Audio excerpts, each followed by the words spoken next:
The wind clawed at the upper decks, a steady groaning against the steel hull as the cruise ship pushed through calm but uneasy waters. Inside the operations room, clocks ticked softly, marking out another uneventful night. Or so it seemed. At US, 2:13 a.m. The phone at the dispatcher's console lit up. The caller ID was unmistakable. Cabin 42. The strange part? The cabin had been vacated 6 hours earlier. The guest, a 34-year-old man traveling alone, had been reported missing. After dinner, his luggage remained inside the room, his passport still locked in the safe, but he himself, gone. The dispatcher hesitated before answering. The line had been officially disconnected, tagged for investigation, yet the phone rang again, sharp and insistent, echoing across the quiet control room. When he finally lifted the receiver, there was nothing but static. Not the gentle hiss of an empty line, but a coarse crackle that seemed almost alive. The missing man was named in the records as Mark Ridley, an insurance agent from Oregon. His colleagues later confirmed he had taken the trip to get away from things. No signs of distress, no medical history of instability. He had checked into cabin 42 3 days earlier, ordered room service twice, and attended a trivia night at the ship's lounge. Several passengers remembered him as polite but distant, always sitting alone at the corner of the bar. It'll be 7:45 p.m. On the night of his disappearance, he left the dining hall carrying a glass of red wine. Security cameras captured him walking down the corridor toward his stateroom. The last image of him showed his hand reaching for the keycard slot. He never entered. By midnight, housekeeping knocked on his door for turn-down service. No answer. When the door was unlocked by staff, the cabin appeared undisturbed. Suitcase neatly zipped, shoes by the bed, glass of wine half empty on the desk. But no Mark Ridley. The phone calls began hours later. First at 2:13 a.m., then again at 2:16, and once more at 2:20, always from cabin 42, always ending in static. Some crew swore they heard faint breathing over the line, like someone whispering just out of range. One operator insisted he caught a single phrase buried in the noise. Not the water. The unsettling part? The phone line had been physically disconnected. Earlier that evening, after investigators sealed the cabin, ship records paint an eerie backdrop. According to Whiting Coast Guard weather logs, that night was unusually calm. No strong winds, no rough seas. The chance of a man accidentally falling overboard was statistically slim. Yet disappearances at sea are not uncommon. Between 2000 and 2019, more than 113 passengers vanished from cruise ships worldwide, often without a trace. But folklore adds another layer. Among sailors, cabin 42 carried an old superstition, a traveler's number linked to wanderers who never returned. Stories passed quietly between stewards claimed that every few voyages, a guest from that room would fail to disembark. Some brushed it off as coincidence. Others whispered about the sea reclaiming its own. Investigators tried to pin Mark's disappearance on mundane explanations, perhaps intoxication, perhaps deliberate suicide. Yet no CCTV showed him anywhere after the hallway footage. No sensors recorded a fall overboard. His cabin keycard was never used after that last image. And still, the calls kept coming. Crew morale collapsed over the following days. Dispatchers rotated shifts, each dreading the moment cabin 42's line would glow again. Some refused to answer. One even unplugged the console entirely, only to find the phone still ringing, the bulb flashing against a dead connection. Passengers began speculating. Some claimed they heard faint knocks from inside cabin 42 when they walked past. Others swore they saw the door handle turning, though the room was sealed. A steward admitted that when he slid a breakfast menu under the door out of habit, it was pushed back toward him a moment later. By the third night, the captain ordered the phone physically removed. But during the next day's safety drill, multiple passengers reported hearing a ring echoing from the lower decks, distant and muffled, though no phones were installed there. The ship docked 2 days later. Mark Ridley was declared lost at sea, another unsolved disappearance to be filed and forgotten. But one entry in the security logs remains. 2:47 a.m. Final night at sea. Console received incoming call from cabin 42. No answer upon pickup. Static heard. Line terminated. The cabin has since been resealed. Crew refused to stay in. It even off duty, and the dispatcher who last answered the call swears he still hears the static in his dreams, followed by a man's voice whispering the same phrase again and again. Not the water.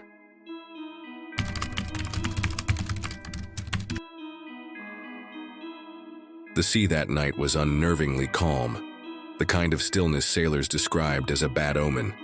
The moonlight stretched across the water like spilled silver, and the ship glided forward without a tremor. Passengers slept soundly in their staterooms, unaware of what several witnesses would later swear they had seen. A lifeboat lowering itself into the ocean, ropes straining, pulleys squealing, despite no order ever being given. The Aurora Star was on its 10th day at sea, midway between Hawaii and Alaska. Cruise logs confirmed the weather: clear skies, 6-knot winds, calm swells no higher than half a meter. It was a night that should have been utterly uneventful. At EE 42 m.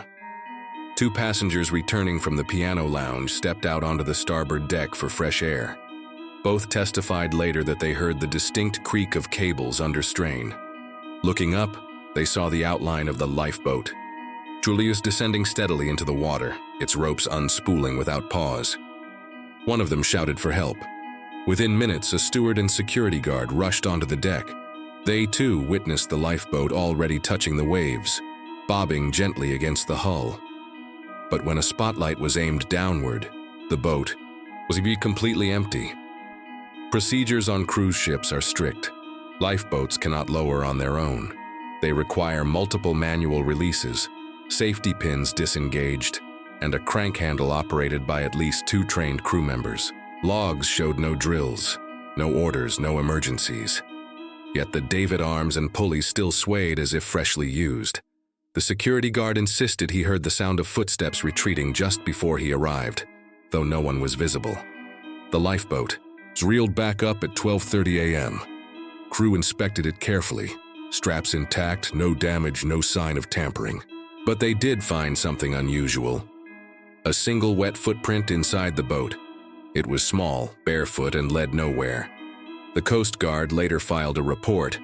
Unexplained lowering of Lifeboat 12. No evidence of mechanical failure. A maritime engineer consulted argued it could have been rope slippage due to humidity, though weather records show the night was unusually dry. Folklore among sailors tells of the phantom launch.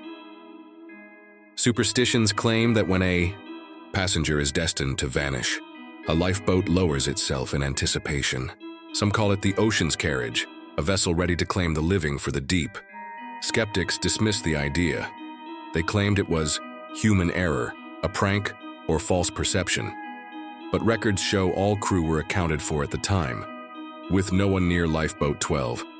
The haunting detail: at 7:15 the next morning, head count revealed a passenger missing. Eleanor Hayes, age 29, traveling alone from Seattle.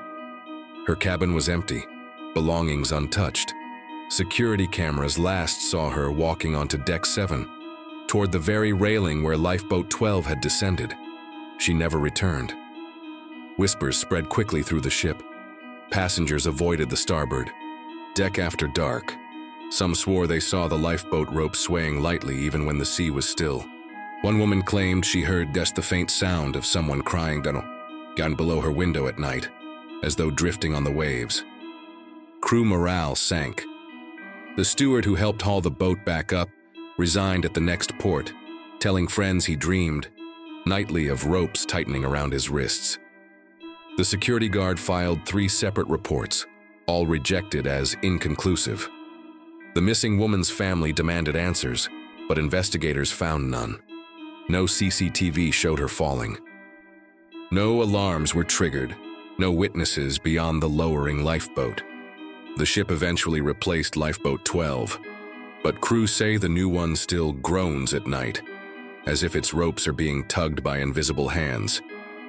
And though the sea remained calm that night, sailors repeat a chilling refrain whenever the Aurora Star sails past that stretch of water. The lifeboat lowers itself when the ocean decides it's time.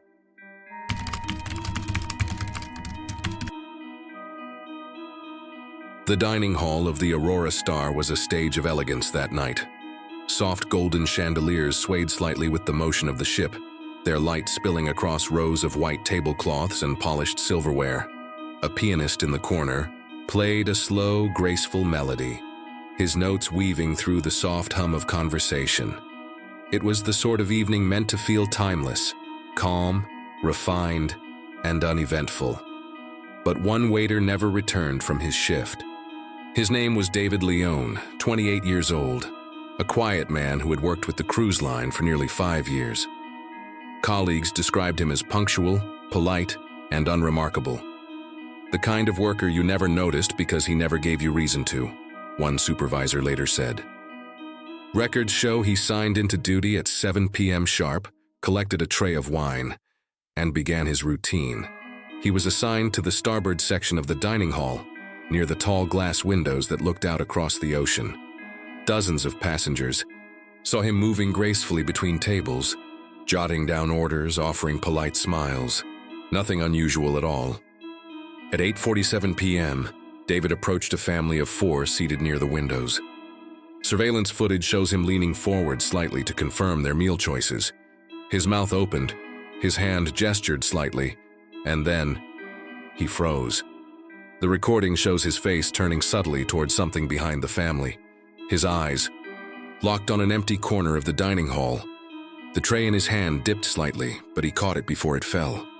He placed the glasses neatly on the table, straightened, and without another word, walked away. He left mid-sentence and never came back. Revelation. Echoes of absence. The family, confused, waited patiently for his return. 10 minutes passed before another waiter arrived, apologizing and taking over their service. At first, no one thought much of it. Crew rotate often and substitutions aren't unusual, but by 10:30 p.m., David had not reappeared. His shift partner checked the service corridors, then the galley kitchens. Nothing. His uniform locker was still locked, his staff ID badge and key resting on a small hook inside. His personal phone was later found powered off in his cabin. Co-workers began to whisper. The head steward launched a formal search of the dining hall and adjacent staff areas.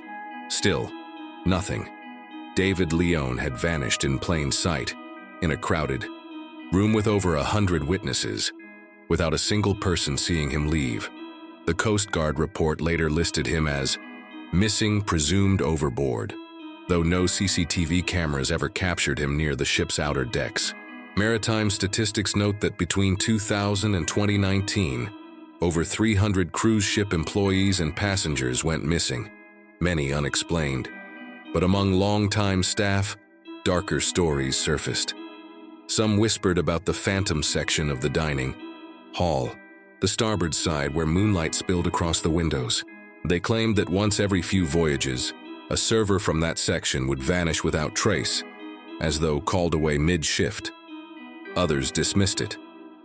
Perhaps David slipped away intentionally, deserting his job. But why leave his belongings? Why abandon paychecks, family, identity? Skeptics couldn't answer that. Passengers added their own chilling testimony. A couple swore they saw him walking between tables later that night, carrying an empty tray. He looked the same, they said, except no one else seemed to notice him. Another guest reported hearing a man's voice calling out orders from the service corridor. Except the corridor was empty. The staff locker room became a place of dread. David's locker, still containing his pressed uniform and shoes, remained untouched for weeks. One cleaner later told investigators she found the locker door slightly ajar one night, though no key had been issued. The piano player claimed that during a late-night practice he heard faint clinking of glasses from the empty dining hall, as if a waiter was still moving among tables, yet the room had been locked. By the next voyage, several staff refused to work in the starboard section after dark, Management reassigned duties quietly, avoiding passenger attention. But the story spread, as such tales always do. Today, new crew members are sometimes told in hushed voices, "Don't take the starboard side too lightly. If you set a table there after hours, you may feel a hand brush past you, but when you look, no one will be there." David Leone's body was never found. His family received a small settlement, but no answers. And in the Aurora Stars dining hall, some passengers still swear that if you sit in his section long enough, a glass of wine will appear at your elbow, placed carefully, by a hand you never saw. Not every server who takes your order is among the living.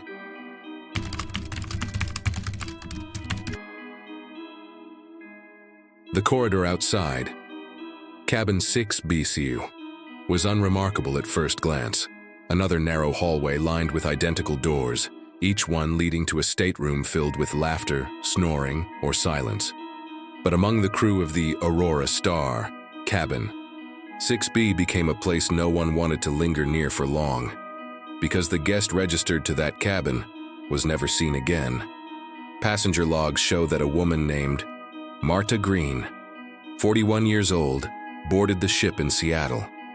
She was a travel writer, accustomed to documenting journeys through journals, sketches, and camera reels.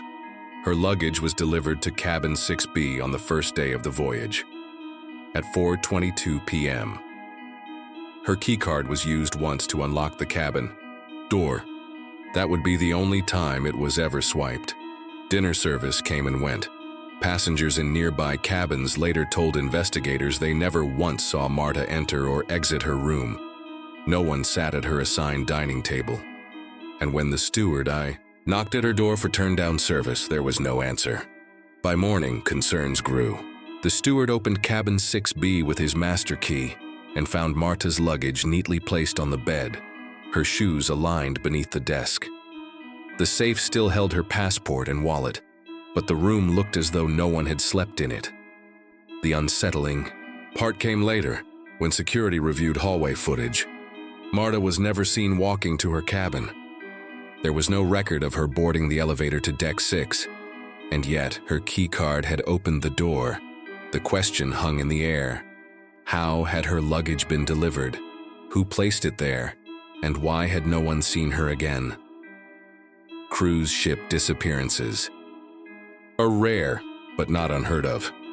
Between 2000 and 2019, maritime safety reports documented over 300 cases of missing passengers. Most were explained as accidents, overboard falls, or voluntary disappearances. But Marta's case resisted all such explanations. Crew whispered about Cabin 6B long before Marta boarded. They said it was unlucky.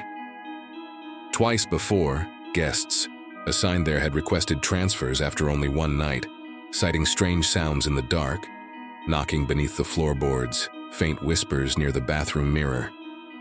An older steward claimed the cabin had once been sealed after a passenger years ago took her own life inside. Official records deny it, but among crew, the story persisted. Skeptics argued Marta may have disembarked secretly at the last port, but manifests showed no record of her departure. The Coast Guard investigated, but no CCTV showed her leaving. It was as if she had stepped into the cabin once and dissolved into air. The investigation only deepened the strangeness. One guard reported opening the cabin late at night for a second inspection. He swore he saw faint light glowing beneath the bathroom door. When he pushed it open, the room was dark, and the air was freezing cold. Another claimed the cabin mirror briefly reflected a second figure standing behind him, pale-faced, mouth slightly open, before vanishing when he turned around.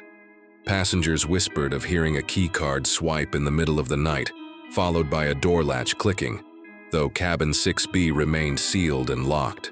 By the next voyage, guests who accidentally booked Cabin 6B were quickly reassigned.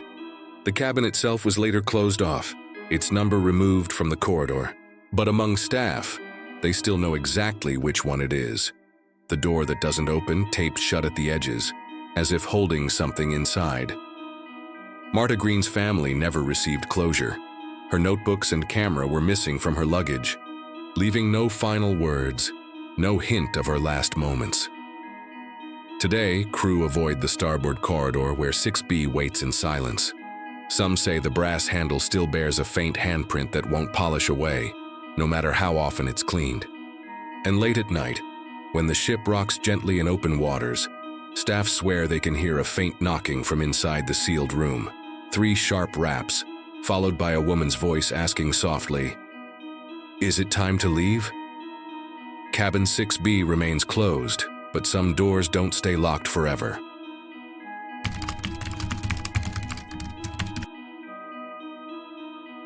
Cruise ships are built like floating cities, endless hallways connecting cabins, dining rooms, and entertainment decks. To most passengers, those corridors feel ordinary, bright, functional, forgettable. But for one honeymoon couple, a hallway became the last place they were ever seen. Passenger records identified Daniel and Claire Summers, newlyweds from Portland. They boarded the Aurora Star full of laughter, smiling in photos, cocktails in hand. Witnesses described them as inseparable, always holding hands as they explored the ship together.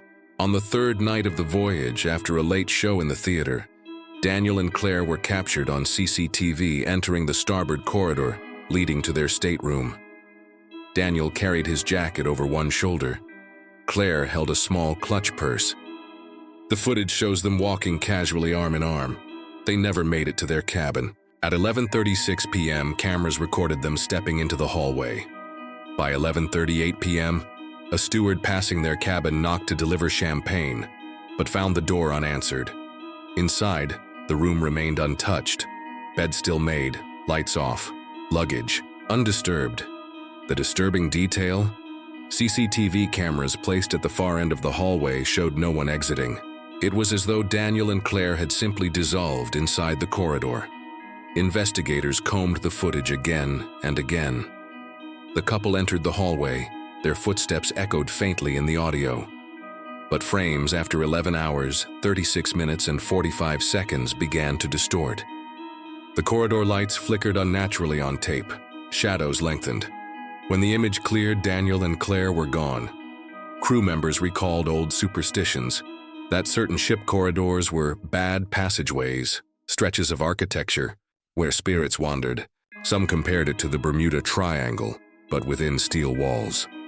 Skeptics argued it was a camera glitch, but the steward who knocked swore he heard 2 sets of footsteps behind the door when he called out. When he opened it, silence. In the E. Following days, passengers whispered of strange things near the corridor.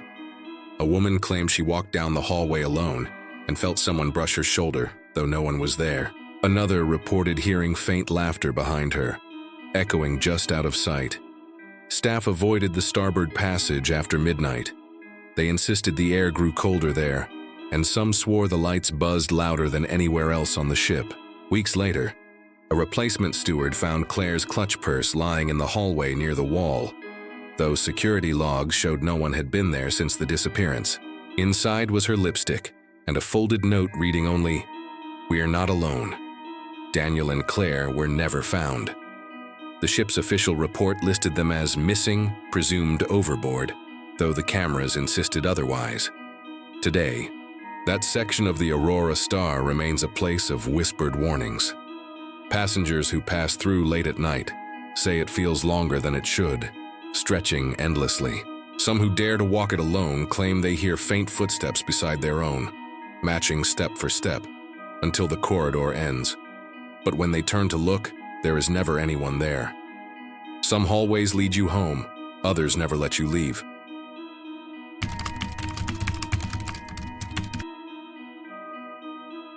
Ship captains are meticulous about their records. Every day at sea, logbooks are updated with weather notes, navigational details, and crew activity.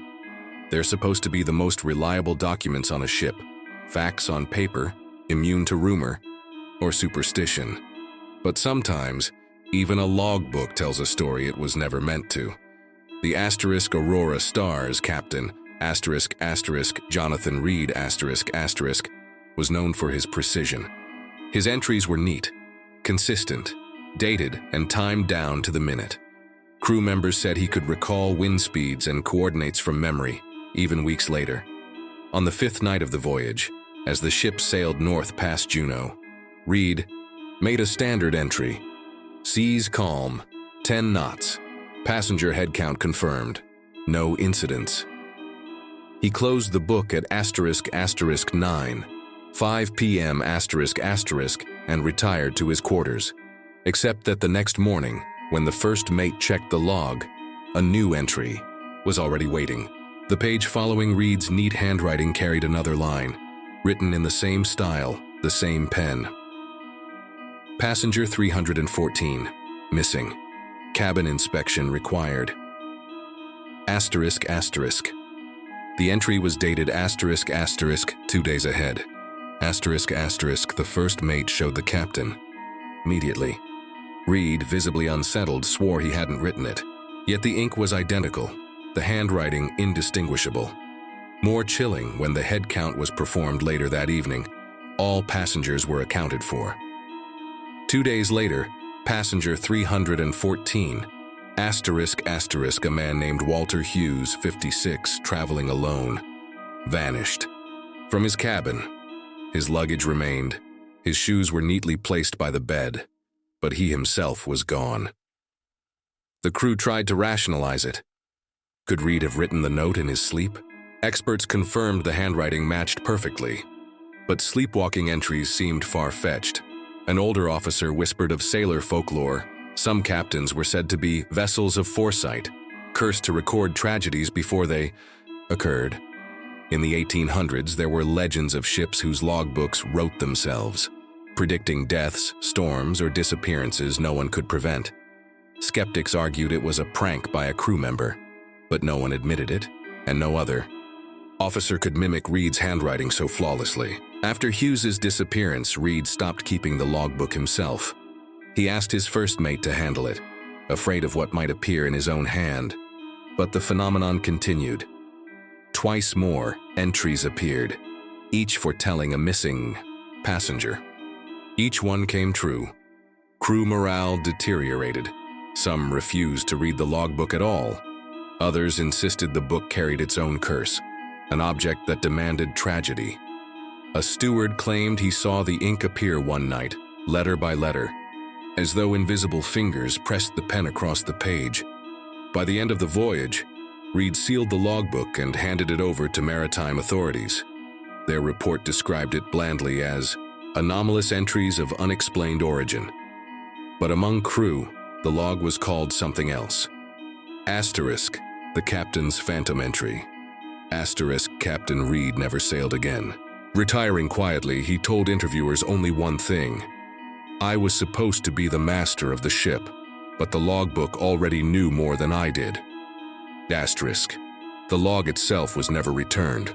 Some claim it sits in a Coast Guard archive, still carrying entries for voyages that haven't yet sailed. Some tragedies are written long before they happen.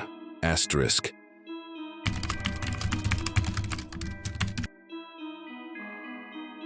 The lower decks of a cruise ship are a world few passengers ever see. Beneath the glittering ballrooms and luxury cabins lies the hold, vast steel chambers filled with supplies, luggage, and machinery. It is a place of silence, echoes, and shadows. For some crew of the Aurora Star, it became something far more unsettling. On the 8th night of the voyage, 2 crew members were assigned to check the sealed cargo bay. It was routine. Verify locks, inspect temperature controls, and log maintenance. The hold was never accessed by passengers, and few crew volunteered to go down there after dark. At 11:15 p.m., both men descended into the dim steel corridors. The smell of oil and salt lingered in the air. Chains hung from hooks on the walls, and condensation dripped steadily from overhead pipes. They signed the logbook at the hatch and unlocked the heavy door. Inside, the hold was quiet. Stacks of crates lined the walls, rows of suitcases secured by straps. Their flashlights swept across metal and shadow. Everything appeared in order, until they heard it. At first, it was faint, a muffled chuckle, almost like a child's giggle, somewhere deep in the dark bay. The 2 men froze, exchanging looks. Passengers had no access here. The door was locked behind them. They called out, asking who was there. No response. Only another laugh, louder this time, bouncing strangely off the steel walls. Their flashlights cut across crates and chains, but nothing moved. One swore he saw a shape dart between stacks, but when he turned the light, the space was empty. The laughter became words. A man's voice, distant but clear. "We're still waiting." When the crew returned, shaken to the duty office, officers dismissed them. The hold was sealed. No stowaways had been detected. Perhaps it was fatigue or nerves, long hours and the ship's natural groans twisting into illusions. But whispers spread quickly among staff. They said years earlier, the Aurora Star had carried survivors from a ferry disaster, storing bodies temporarily in the cargo hold until they could be returned ashore. Some believed the voices were echoes of those restless dead. Maritime folklore tells of the talking hold, ships where voices of the drowned were said to linger below deck, replaying their final cries. Sailors spoke of cargo bays that laughed, whispered, or sang at night. Skeptics insisted it was acoustics.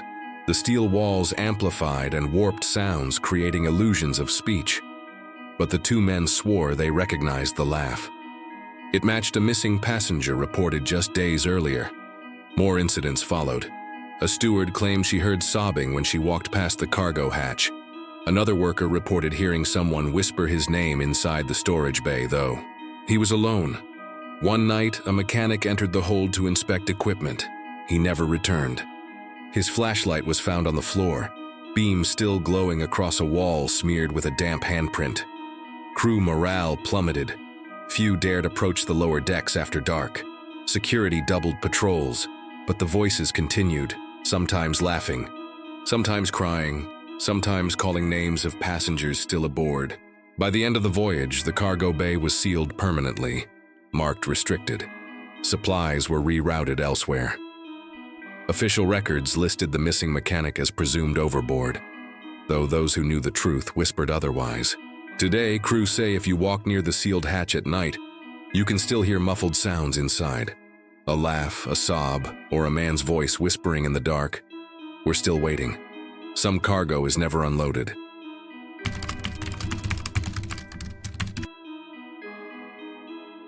The lower decks of a cruise ship are a world few passengers ever see. Beneath the glittering ballrooms and luxury cabins lies the hold. Vast steel chambers filled with supplies, luggage, and machinery. It is a place of silence, echoes, and shadows. For some crew of the Aurora Star, it became something far more unsettling. On the 8th night of the voyage, 2 crew members were assigned to check the sealed cargo bay. It was routine. Verify locks, inspect temperature controls, and log maintenance. The hold was never accessed by passengers, and few crew volunteered to go down there after dark. At 11:15 p.m., both men descended into the dim steel corridors. The smell of oil and salt lingered in the air. Chains hung from hooks on the walls, and condensation dripped steadily from overhead pipes. They signed the logbook at the hatch and unlocked the heavy door. Inside, the hold was quiet. Stacks of crates lined the walls, rows of suitcases secured by straps. Their flashlights swept across metal and shadow. Everything appeared in order, until they heard it. At first, it was faint, a muffled chuckle, almost like a child's giggle, somewhere deep in the dark bay. The 2 men froze, exchanging looks. Passengers had no access here. The door was locked behind them. They called out, asking who was there. No response. Only another laugh, louder this time, bouncing strangely off the steel walls. Their flashlights cut across crates and chains, but nothing moved. One swore he saw a shape dart between stacks, but when he turned the light, the space was empty.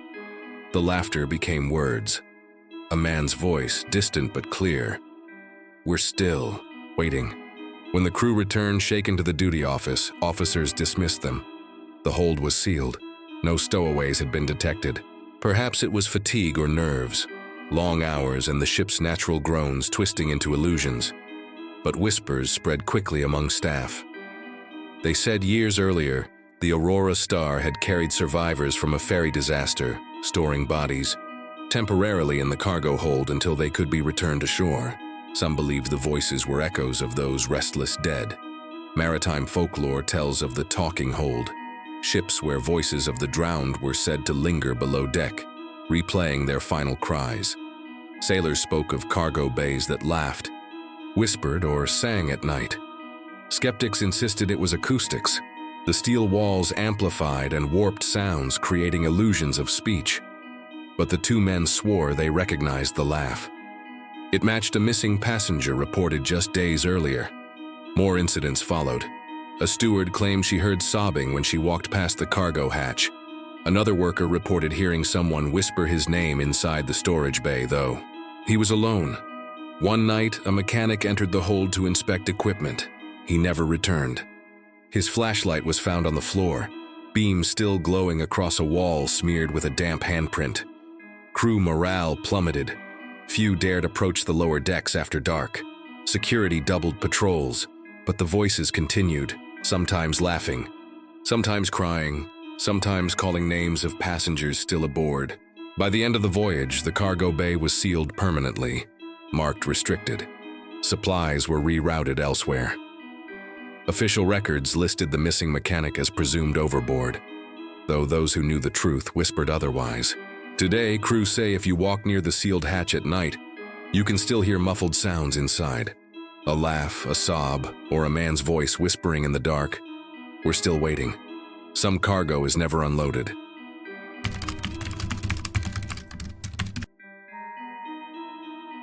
Every cruise begins with a list. The passenger manifest is the ship's heartbeat, names, cabin numbers, nationalities, all logged with precision. For investigators, it is the single most reliable record of who set foot aboard. Which is why what happened aboard the Aurora Star unsettled even the most skeptical officers. On the morning of the 7th day at sea, the purser reviewed the manifest. It contained 2,342 names, neatly aligned in rows. Every passenger accounted for. No anomalies.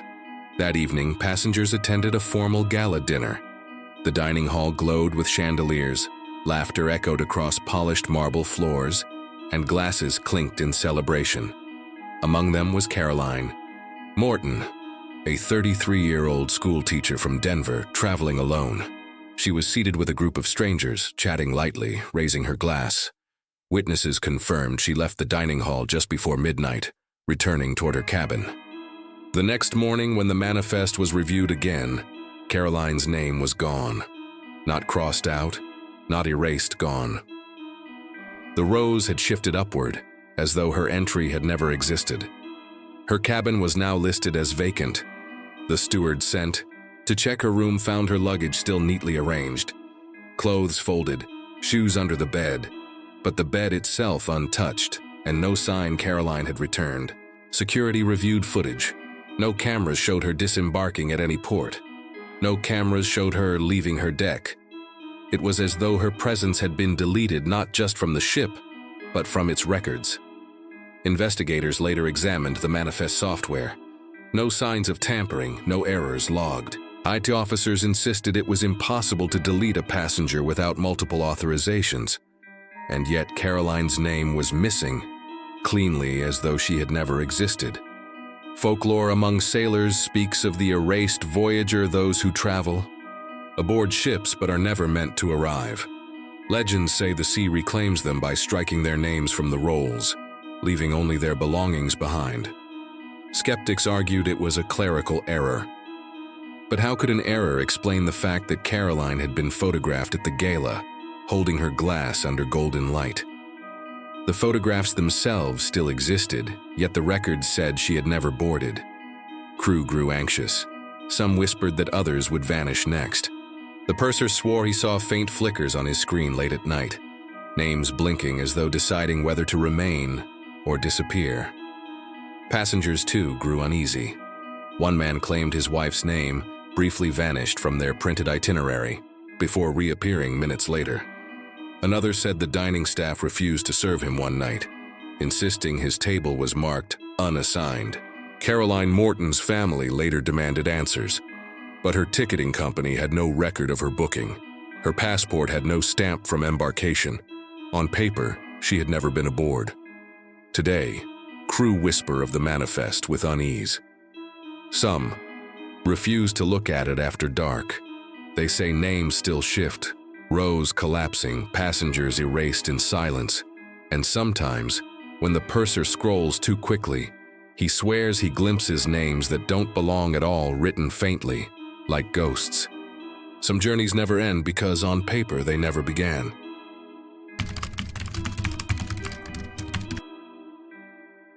Cruise ships often boast grand ballrooms with mirrored walls, designed to amplify light and make the space feel endless.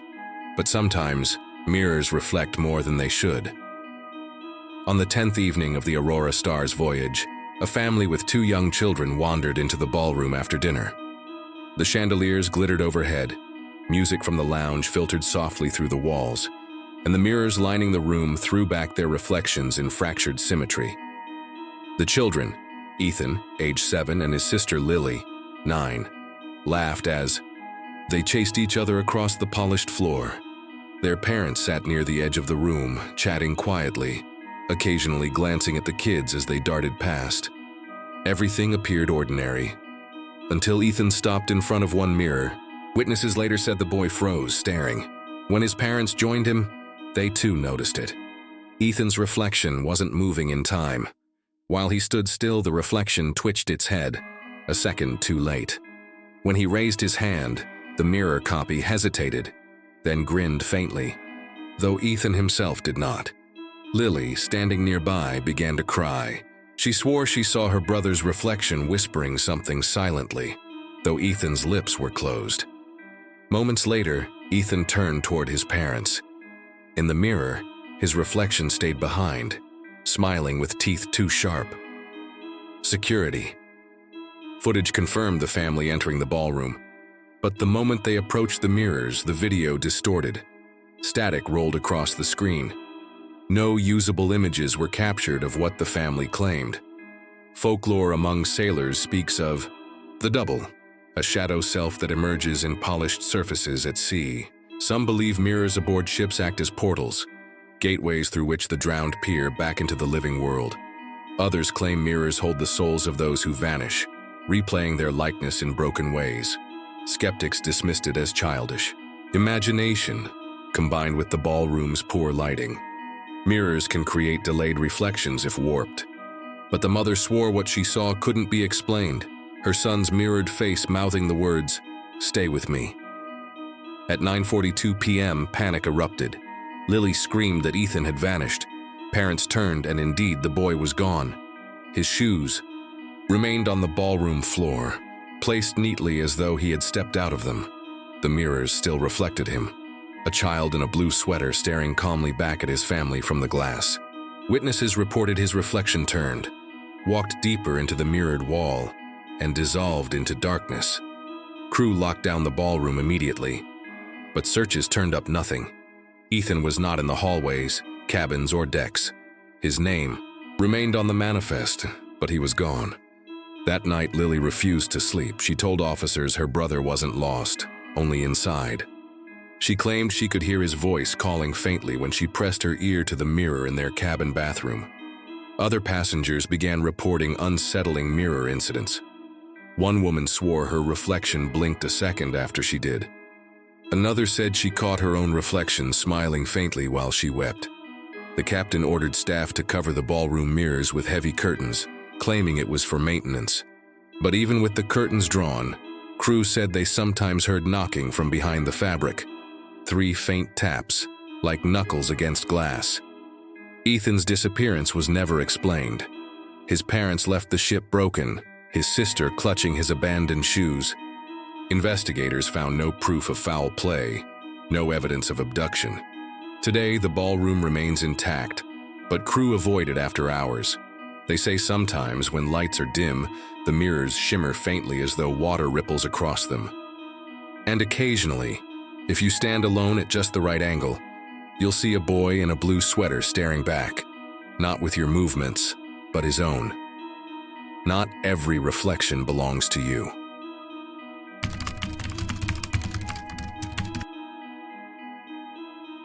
Ships carry radios as their lifeline.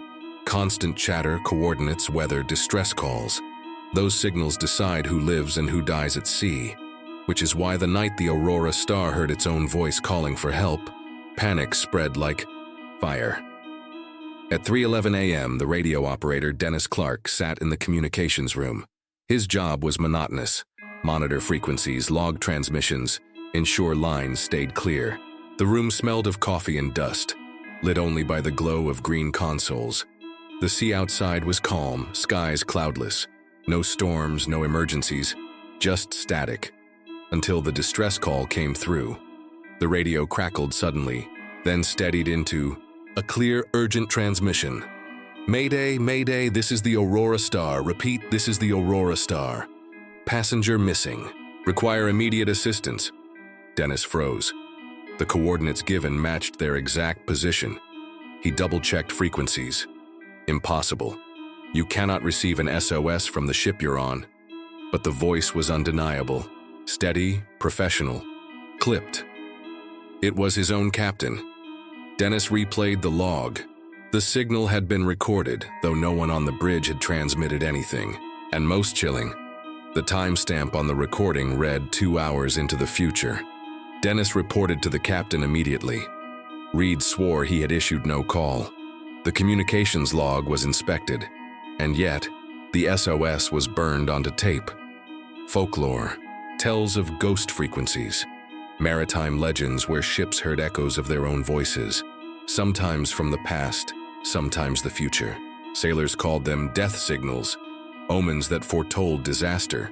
Skeptics argued it was cross-channel interference, the voice of another captain coincidentally similar, but the coordinates, ship name, and even Reed's voice matched too perfectly. 2 hours later, the meaning became clear. At 5:14 a.m., crew reported a passenger missing. Laura Jensen, 27, a graduate student from Boston. She had last been seen leaning over the promenade railing, sketchbook in hand. Her belongings remained in her cabin, sketches scattered across the desk. The radio log had predicted her disappearance word for word. The captain's voice calling for help preserved before the event even happened. Dennis grew paranoid. He refused to sit in the communications room alone. He claimed the radio whispered at night, faint voices beneath the static, sometimes calling his own name. Other operators heard it too. One swore he recognized the voice of his late father. Another claimed the radio played children's laughter for 3 straight minutes before cutting back to static. By the voyage's end, multiple phantom transmissions had been logged. Some predicted engine malfunctions. Others called out missing cabin numbers that matched future incidents. The most unsettling came one night when Dennis heard himself, unmistakably his own voice, whisper through the headset, "Don't stay." He tore the headset off and left the room, refusing to return until forced by duty. Closure, the endless signal. Laura Jensen was never found. Her sketches showed repeated drawings of the ship, but with faint shadowy figures standing on the decks. Today, crews say the old communication room is avoided. Even with power disconnected, operators swear the radio sometimes sparks to life, crackling with phantom signals. And once, late at night, a trainee claimed he heard a Mayday transmission clearly state, "We are sinking." But the sea outside was calm. Not every voice in the static belongs to the living.